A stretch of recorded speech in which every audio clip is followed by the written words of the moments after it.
ஒரு முறை என்னுடைய நாடகத்தை பார்த்தார் குகநாதன். அவரை பற்றி இப்போ யாருக்கு இளைஞர்களுக்கு என்ன தெரியும்னு தெரியாது.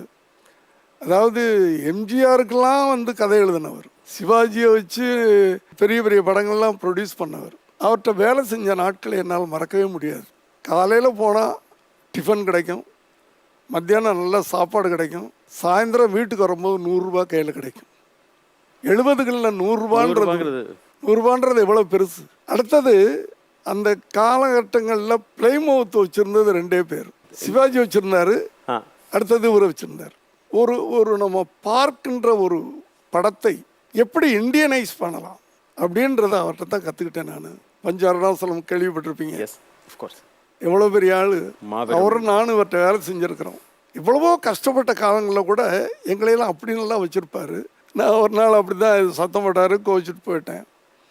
பிளைமூத்தில் வந்து நிற்கிது அந்த காம்பவுண்டுக்குள்ளே, ஒரு சின்ன வீட்டில் மேலே மாடியில் இருக்கேன். இங்கேருந்து சேகர் அப்படின்னு அப்போ சேகர்னு தான் சொல்லுவாங்க. நான் வந்து நின்றுட்டு நான் பாட்டுக்குள்ளே போயிட்டேன். என் மனைவியை கூப்பிட்டு சொல்கிறாரு, அவனை அனுப்புமா. அவர் எப்போ கூப்பிட்டாலும் நான் உடனே ஓடிடுவேன் சார். அதுக்கப்புறம் வந்து நான் ஒரு 5-6 இயக்குநர்கள்ட்ட வேலை செஞ்சுட்டேன். ஆனால் குரு அப்படின்னு நான் யாரையாவது சொன்னேன்னா இவரை தான் சொல்லுவேன். விசி சார்.